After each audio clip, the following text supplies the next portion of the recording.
Hello, everyone, and welcome to the final 28 for 28 webinar. We made it. I'm Raydan Sagaf. I'm the economist at the United Nations Office Resident Coordinator in the UAE. And today we will have a reflection session on the key accomplishments and the deliverables that COP28 has contributed. As we go through the presentation, I invite you to jot your questions or your comments or any ideas in the chat so that we'll try to respond to them as much as we can towards the end of this session. Welcome once again, and with that, we can start the presentation. Right. Today's presentation revolves around three key agenda items. The first one is key highlights from COP28. What makes COP28 different than the prior COPs, and what is the significance of this COP? It also helps us recap quickly how COPs work and the dynamics that they're involved. And then we will delve into two categories of outcomes from COP28. Namely the non-negotiated outcomes that the COP28 UAE presidency has worked on, but also the negotiated outcomes that fall under the UNFCCC process and the key elements within that. Among the negotiated items, we will touch on the UAE consensus, which is the name for the key outcome coming out of that. And within the UAE consensus, we will delve into the global stocktake in a bit of detail. We will also touch on other outcomes under the negotiated outcomes from COP28. The key element that we must focus on when we discuss COP28 is trying to develop a framework or our understanding of what makes a COP successful. What are the key considerations that we must keep in mind as we discuss? Is this COP able to garner the attention that it deserved? Was it able to deliver on the key agenda items? Did it meet the expectations of those participating in it, but also the needs to coordinate international engagement around climate action? I propose 4 lines of thoughts for your consideration when you think about COP28. You may want to think about the process itself. Was it ambitious, participatory, and inclusive in the sense of the participation of everybody? Many people say this is the biggest COP since Paris. Others say that this is actually a large COP in terms of delivering the global stocktake. So the key element that we need to look at is that there are big COPs and there are small COPs. I feel that the COP28 is a larger big COP looking at the number of participation and the different areas of engagement. Are the outcomes transformative and are they clear? When we moved into COP28, we knew that there is a global stocktake, which is one of the key deliverables, but some of the key language that came from the COP28 presidency and president delegate at that time was to focus on inclusion. There will be a lot of attention given to the issue of energy transition in the context of mitigation, reducing emissions, and phasing out fossil fuels. That was some clear language that was communicated on multiple fronts, including by the Secretary General. There were also a lot of elements in relation to the finance, making finance available particularly for the most vulnerable populations on Earth to support adaptation and resilience. So those are some of the key areas when we walked into COP28, we hope to make some serious progress toward. A lot of the criticisms that come to COP28 is that these are COPs, generally speaking, is that these are political processes. The extent in terms of how far they go in following the recommendations of the science is up to the whims and decisions of political policymakers and negotiators as fitting the national agendas and the regional blocs priorities. And therefore, since this is a negotiated process and there is a negotiation that requires consensus, we do expect some generalities, some loopholes when it comes to adhering to the science and other matters that may leave us wanting more in terms of a concrete and clear measurable outcome. And finally, leaving no one behind and supporting the most vulnerable persons on Earth. Was COP28 successful on that front? So these are some key considerations to think about COP28 to help us put together a framework when we discuss the key outcomes and see, was it measurable in terms of the transformative outcomes, ambition, also support for the most vulnerable. So let's start with the first part of the presentation, sharing with you some key highlights from COP28 and how COP28 delivered on those and the ambition. We have to remember that COP28 is actually 6 conferences in one.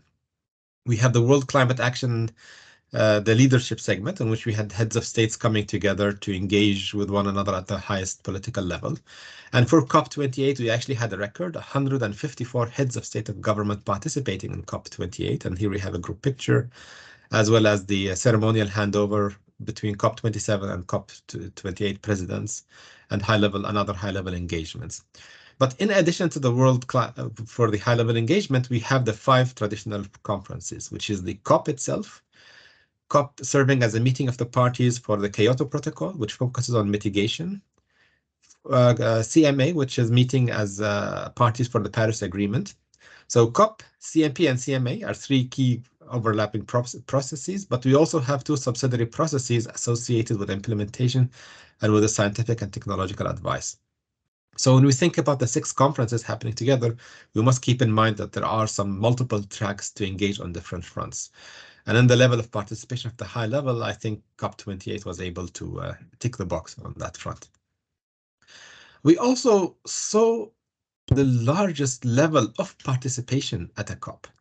There were 97,372 registered participants at COP28, and those includes party as well as observer participants, and there was a lot of space for engagement and organization, also facilitated by the nature of the site itself and also the emphasis and the pressure building up on negotiators and political actors to deliver on the expectations of COP28.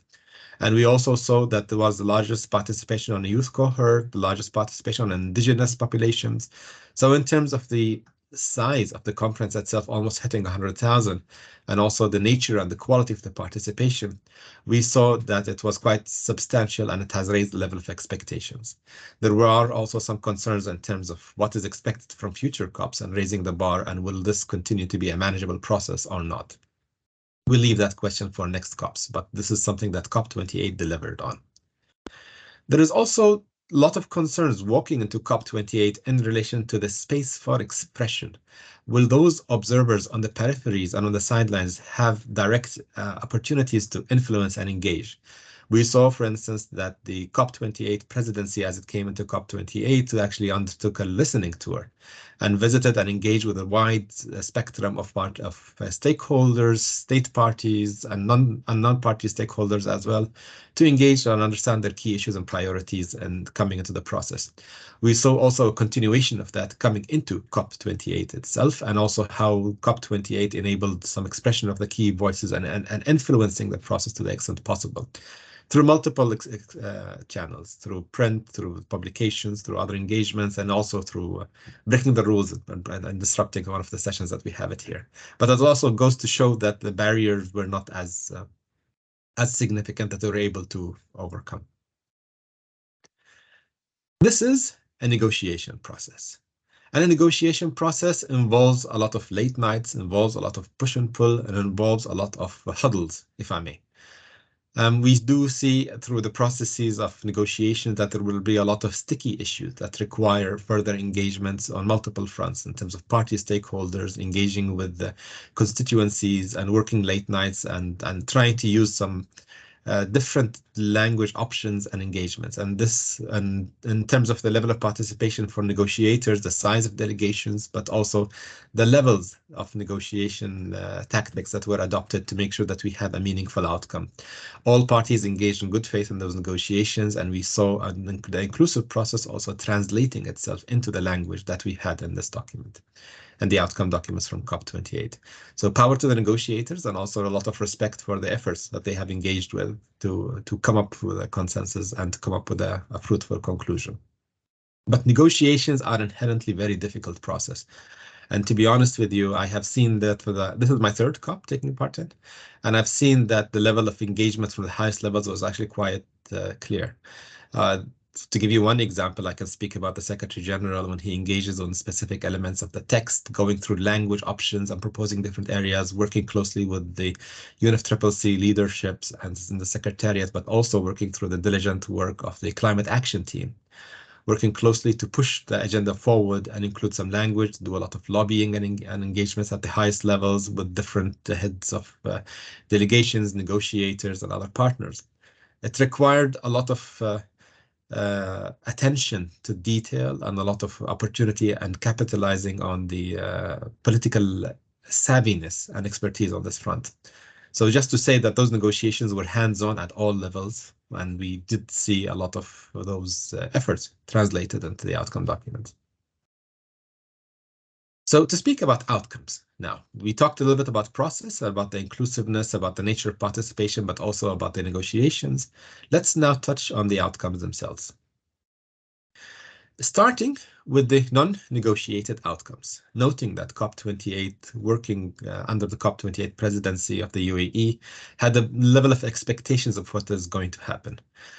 COPs usually deliver along two fronts: the non-negotiated outcomes, which are key elements that the presidency is able to coalesce around, and the negotiation process under the UNFCCC Secretariat, with the UNFCCC Secretariat. I share with you here a slide from the COP28 YouTube channel, which actually showcases some of the key declarations and outcomes that they worked on. The idea is to mobilize a coalition of the willing, if you may, to come in support of some key expectations and standards as a voluntary measure that will help us later on build toward a consensus to becoming a negotiated element. And I can give you one example here is, for instance, the first one on your top left here is the Global Renewables and Energy Efficiency Pledge that has been in the making for quite some time. The UAE is a pioneer when it comes to renewable energy, and there had some clear ambition for many decades now to work on energy efficiency, renewables, and other related areas. And therefore, we saw some language jumping from the non-negotiated outcome on renewables into the negotiated outcome, noting that the number of countries that were endorsing many of those elements came forward in that sense. In a similar fashion, we saw a lot of support for the UAE Declaration on Agriculture and Food and Climate. And I think this also builds on a lot of the work that was done by the UAE Ministry for Climate Change, which has been championing this in a big way. And if I can share with you further information around that, taking you to the COP28 website itself, and I invite you all to navigate through the rich website that we've had here from the COP28 presidency, you would find, if you scroll down a little bit, the declaration status report. And in those declaration status report, you will see the various declarations and the degree of adoption of those different declarations.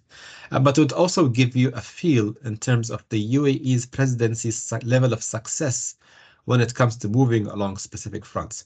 For instance, although we see some progress on the health declaration, in terms of climate finance and other related areas, it was quite a bit of a challenge. You can't win at everything, but I think the wins that we have are quite clear, and at least starting the work and not shying away from the difficult files is very critical. And to share with you, for example, the Global Renewables and Energy Efficiency Pledge. And in here you see that there are some targets, like, for example, like almost doubling the global average annual rate of energy efficiency from 2 to 4%, but also tripling renewables.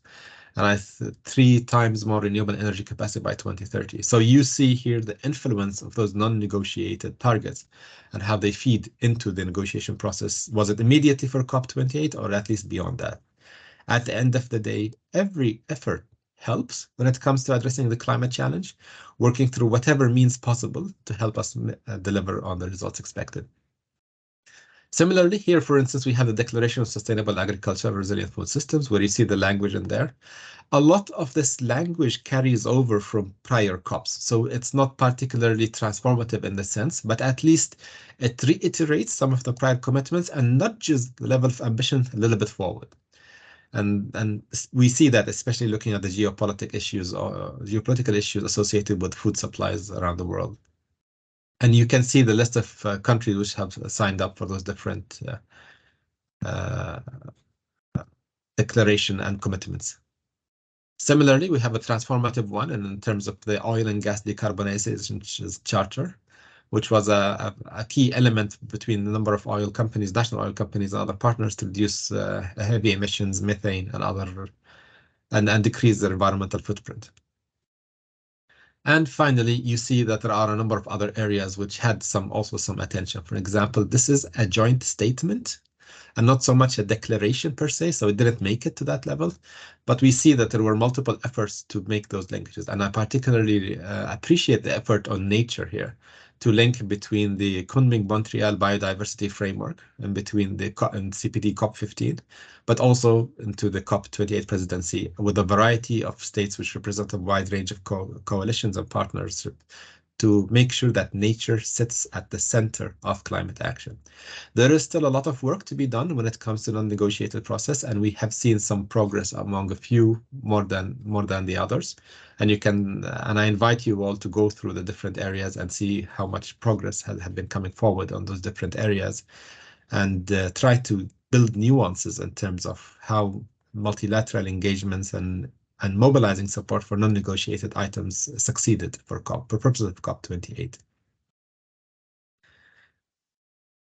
The second key issue that I would like to raise to you is the issue of finance. Coming into COP28 and following the listening tour, there was a lot of emphasis in terms of the means of implementation and providing the financing required for decarbonization, for the implementation of low carbon and low emissions development plans, for investing in adaptation and other related areas. The UAE has worked closely with a number of other partners, including the UN system and donors and other entities, including the multilateral system, to mobilize as much possible support to make sure that the different instruments to provide support in terms of climate action are finance, are resource, but also enable us to nudge forward. We saw the launch of the announcement of the launch of Altera, which is a $30 billion UAE fund to invest, commercial fund to invest in climate action, which is the world's largest. And we see that there is a large number of channels to provide financing for climate action. One key issue to remember is that we still face many obstacles when it comes to accessing finance. Even if those pledges are made, that doesn't mean that those pledges are implemented.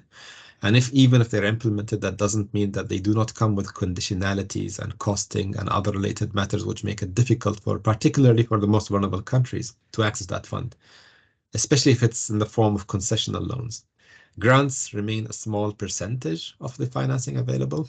And when you look at the negotiated outcomes and other related messaging, you will see that the largest chunk of this financing goes towards profitable mitigation projects, and financing for adaptation is actually shrinking, which is an alarming issue considering how adaptation needs continue to increase.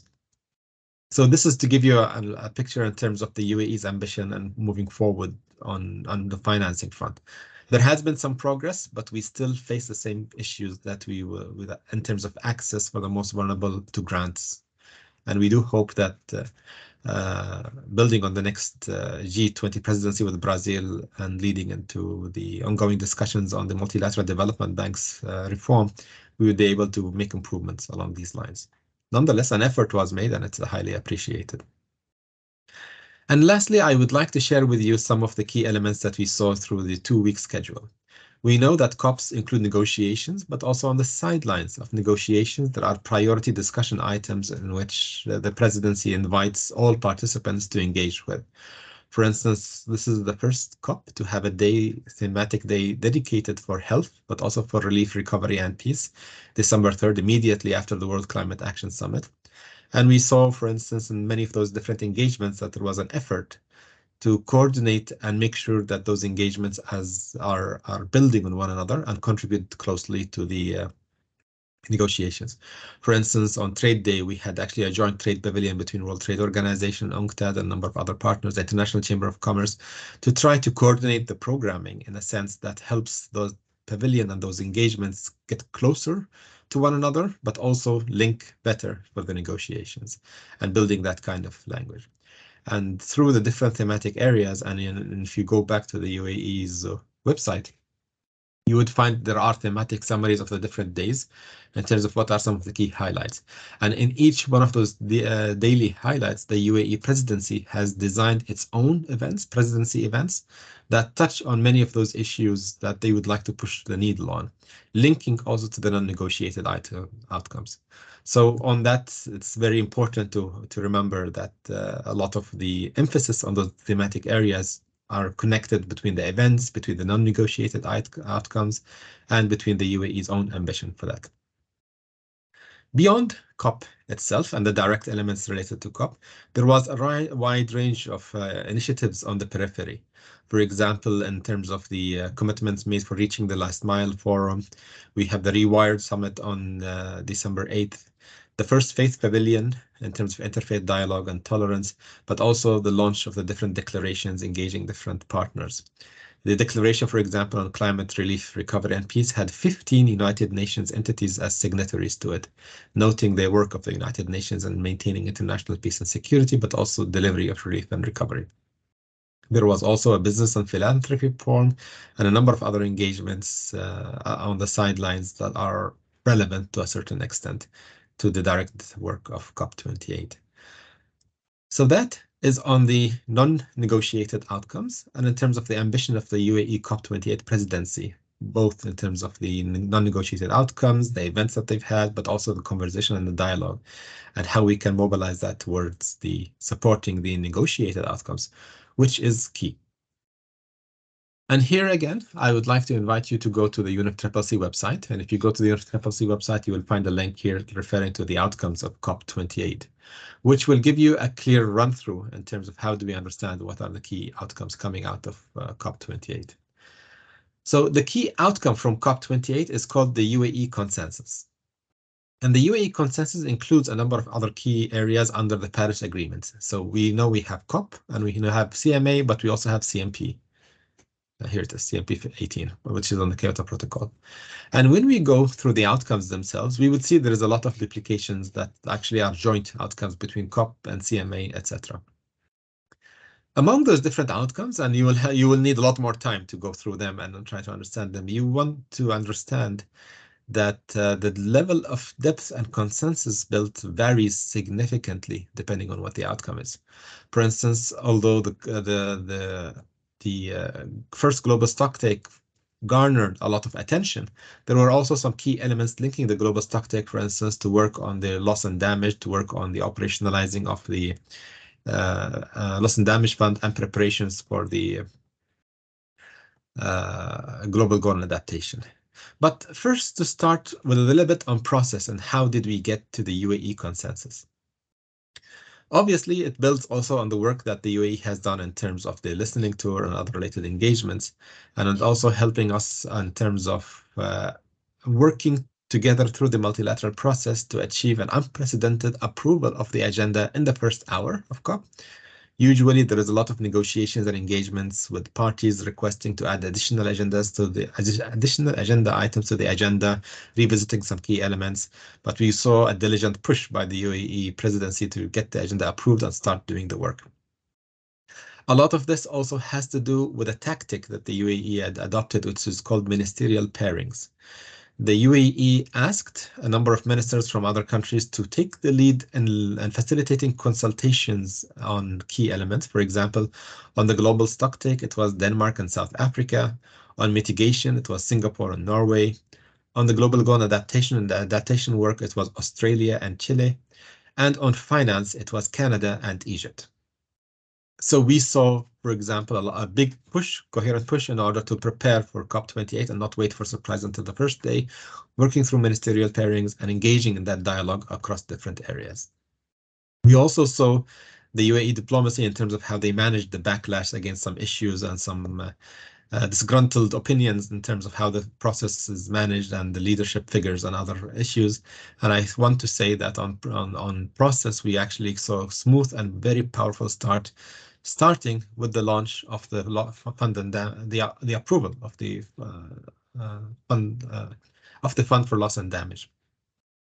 On that note, also a key element that was particularly helpful is noting that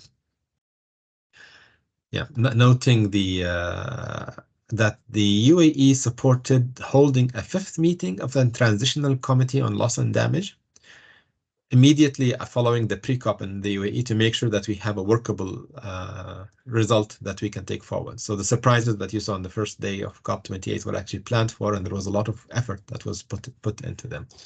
So I invite you to go through different outcomes, but if I can highlight a few elements of relevance, perhaps I can take you through some key highlights that I feel are key for us here. On the global stocktake itself, looking at elements of mitigation and adaptation and means of implementation. One key item to look at, and if I can open it here, yes, outcome of the global stocktake, is to look at why is the global stocktake relevant.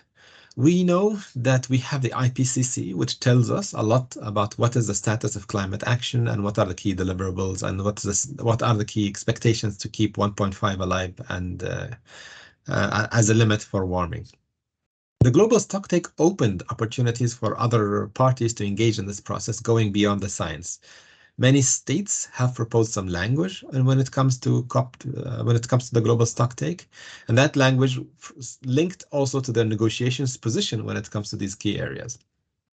One thing which I liked about the global stocktake is the repeated emphasis to keep 1.5 within reach and to highlight. I can zoom in. And to highlight some key elements on what is expected on this front. But also, a lot of the discussions in the global stocktake was in the sense, how will it help us move forward on the key accomplishments that we would like to achieve on mitigation. And here's the mitigation section, which acknowledges that the current progress will not keep 1.5 within reach. In fact, we will almost reach double. And it highlights under item 28, yes, some of the key actions that the global stocktake will need to take us on. For instance, tripling renewable energy capacity and doubling the global average towards energy efficiency. And this is something which links also to the non-negotiated outcome. We saw, for example, the phase down of unabated fossil fuels, language carried on from COP26, I believe. There will be a lot of issues in terms of moving toward net zero emission energy systems, which is another way of saying item D, which is also transitioning away from fossil fuels. So we do have some breakthrough language here in terms of moving towards net zero emissions, the emissions conversation that we've had, but also in terms of the role of fossil fuels. There are also many elements in relation to net low emission technologies, abatement, and carbon capture and sequestration, and use in some cases, issues in relation to the reduction of emissions from road transport, phasing out of inefficient fossil fuel subsidies. And this was actually a contentious issue for negotiators, as many countries have fossil fuel subsidies, including in the global north for production, like the US, where you do see a lot of the business model of many of those businesses reliant on not accounting for the costs of emissions coming out of those sectors. So there are some key elements in relation to what is an efficient subsidy and what is not an efficient subsidy. Are the subsidies introduced in Europe last couple of years following the Ukraine conflict efficient or inefficient? And then linking to the issue of energy poverty and just transition. So those are some of the loopholes or some of the key contentious issues that you will see. We would want to see how this evolves in next COPs and how it evolves in next nationally determined contributions to take some action along these lines.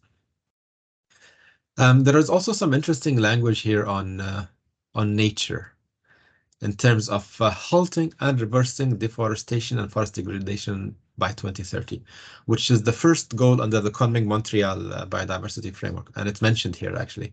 The first target of 23 targets under the Kunming-Montreal Biodiversity Framework is actually don't make things worse, which is now language carried forward here. We will see also a lot more language here under the on nature and other related matters.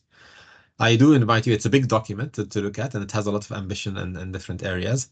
But the key element to remember from the global stocktake is that we're talking about what is the level, what would the next steps in climate action look like, looking at nationally determined contributions for mitigation, but also looking at other related matters. On loss and damage, we do have an outcome on loss and damage that came from COP28. I think. Voila. And on this outcome, which was approved actually in the first day, there are some key elements to think about in terms of approval and operationalizing of the fund, which is currently temporarily hosted at the World Bank for the first 5 years, remembering that the 5th meeting of the Transitional Committee made all the difference. And there is some language here in terms of what are some of the key elements for moving forward with that. For example, to decide that the operationalizing of the fund will be conditional on the World Bank hosting as enough matter that is fully consistent with the governing instrument of the fund, autonomy of the board, its own eligibility criteria, and but also looking at it supersedes, where appropriate, the policies of the World Bank. There is some level of not animosity, but at least some question marks in terms of how feasible and how responsible is the World Bank and the multilateral development institutions for the needs of the most vulnerable countries. And therefore, including some language here as conditions of why the World Bank is going to be managing the operationalizing for loss and damage fund. Other good news include the hosting of the Santiago network for experience sharing on loss and damage between UNDRR and UNOPS, which will be in Nairobi. But there are some key elements, if I can take you back here, on loss and damage that here. Okay, here. If we look at it here, we would see that actually there are some key elements that have not progressed well. On average, I think one estimate is 60% of the negotiations items actually came to a fruitful conclusion at COP28, and we were left with a few issues to be dealt with in future elements. For example, the organizational structure of the Santiago Network Secretariat as detailed in Annex 1 for consideration for decision by the advisory board in its first meeting to be held in 2024 of the network itself. And something similar in terms of Warsaw. That, there you go. Considerations related to the governance of the Warsaw International Mechanism will continue at its sixth session of the CMA in November 2024 in Baku. So there are many items that were carried forward on loss and damage from COP28. And another key outcome is actually the adaptation, global goal adaptation. It is now dubbed the UAE Framework for Global Climate Resilience. This framework itself is actually an important step for supporting the UAE's work on and leadership on adaptation and supporting the most vulnerable countries around the world. And I think one of the key elements to look at, this is obviously a much shorter document, and it has some actions here for adaptation and the UAE framework for global climate resilience. For instance, paragraph 9 here, and actually paragraph 10 as well, here, provide some key elements. What does it mean to have a global framework for resilience?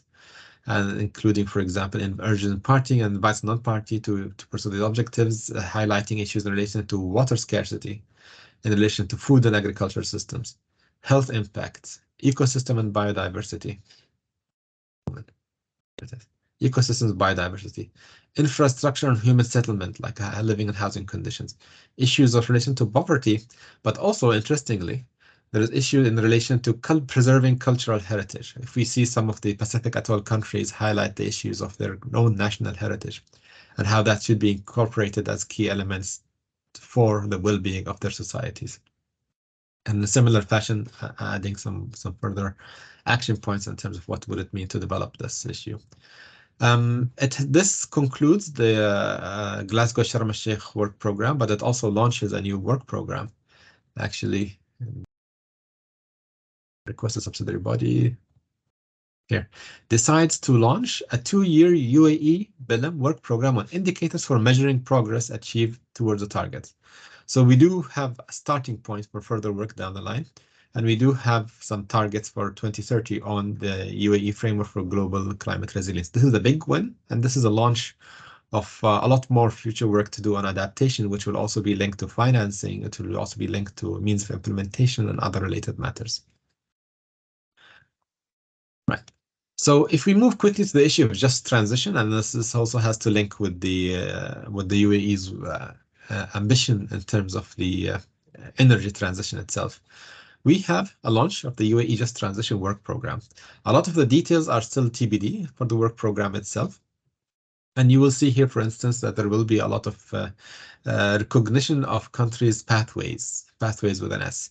And if you attended any of the negotiations on this issue, there was a lot of back and forth in terms of, is it a one just transition pathway, or what is the definition of a just transition, and what is just in one place may not be just in another place. So at least it establishes some of the key parameters to look for example, include energy itself, socioeconomic, workforce, and other dimensions, and what in order to make sure that energy is still accessible, and including for many countries in the global south, which have not been among the traditional big emitters and contributors to climate change. And you will see a lot of language here on the just transition, that there is a lot of emphasis on launching dialogues to be held every year and to continue this conversation moving forward towards advancing on this somewhat. The second last important issue that I'd like to flag for your attention is the discussions and negotiations on Article 6. So what Article 6 has three elements within it. One key element is actually 6.2, which are unilateral measures in terms of carbon trade. So if you want to achieve net zero, we either reduce our emissions or we buy offsets. Article 6 allows us to discuss the issue of buying offsets.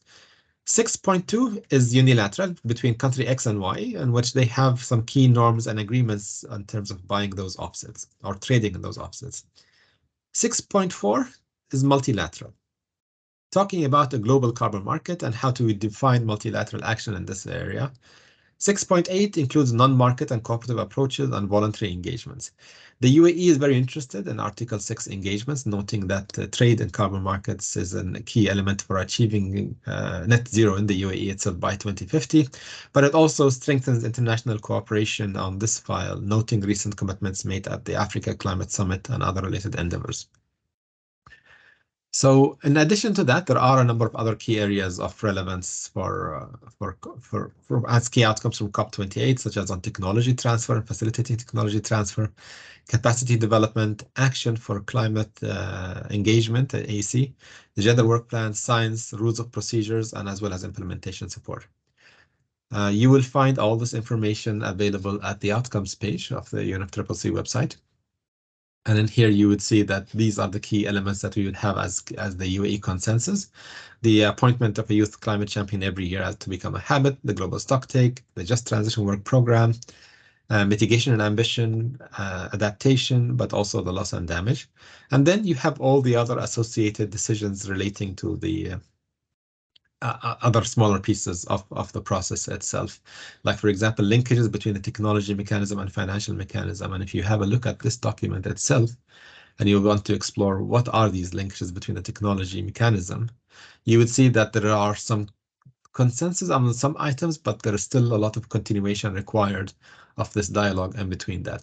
So it welcomes the progress of the Technology Climate Center in preparing project concepts for financing, but then it invites parties to solicit to share further views in terms of operationalizing financing to be able to access technology transfers. And there are some targets by the mid next year and down the line to further advance it, to prepare a summary report on the workshop referred to and other related elements. So you would see a lot of decisions made here, which actually says we decide to discuss this next year, or do we decide to further elaborate on this key element. It is a very complex process, nudging on many key areas. And I would want to add here is that although it is a very complex process, it has many ups and downs within it as a conference itself. I have here a few pictures to share with you, for example, in terms of the Majlis that the UAE has organized on the final days of negotiations, just to rejolt the process itself and touch base with the key negotiators in terms of how can we move action forward here. The press conferences, including this one, which I think was on the 10th or something like that, by His Excellency Swedi, on the progress of the negotiations, engaging with the community itself. And just to give you an idea of the complexity, I have here a picture from one of the screens that mentions what is being negotiated. So, and this happened to me, actually. If you space out for a couple of minutes and then you realize you see a slide like that and you say, what language is that? What is that talking about? It's a very complex and demanding process. And we have here one of my favorite people in terms of the COP28 presidency, who has been a force of nature pushing forward the process, but also the head of the African group of negotiators pushing for the key elements. So as a negotiated process, coming to this level of coming to the UAE consensus, agreeing on such a balanced and ambitious global stocktake, and making progress on adaptation, on mitigation, phasing out fossil fuels, using language as transitioning away from fossil fuels, and other related matters is a big deal. And it's something that COP28 was able to deliver on. But at the end of the day, It's not just about COP28. It is about delivering and implementing this work because at the end of the day, all these arrangements rely on the national level ambition and countries' dedication to take this forward. Here we do have this. We're starting to solve the problem, at least quoting Simon Steele, the head of UNFCCC, and then taking it forward to engage further. And noting that COP itself as a United Nations process, this is an emotional moment when the United Nations flag was taken off site to mark the end of COP28 and with the different accomplishments that we've had for it, handing over the site back to the Expo City partners and noting that we will have to continue this conversation between now and Baku and at Baku and also at Belém and beyond. So those are the key elements that we've had for our presentation today. I will check now the Q&A if there are any questions for uh, discussion or any thoughts on that. It has been quite a roller coaster in terms of engaging at COP28 itself. And we will be able to take that forward. So just to put thank you, Surya, for adding the link for the COP28 outcomes. I do invite you to have a look at those outcomes and also appreciate a lot of the efforts that were done by the COP28 presidency to reach this outcome. The high-level lobbying on the highest level from the Secretary General himself with the pencil or the notepad, just going over different elements and engagements with different areas. We had over 60 United Nations principals and other senior officials who were able to engage in different areas and push this conversation forward. If you have any questions, comments, or any engagements that you'd like to see along these lines, do write to us at rcouae@un.org. A key thing to think about is that as we come to the conclusion of this 28 for 28 webinar series, is to thank you all for your continued engagement with us and this process, and invite you to become climate champions on your own rights and continue the fight to save our planet, and looking forward to reconnecting with you soon. Thank you all very much.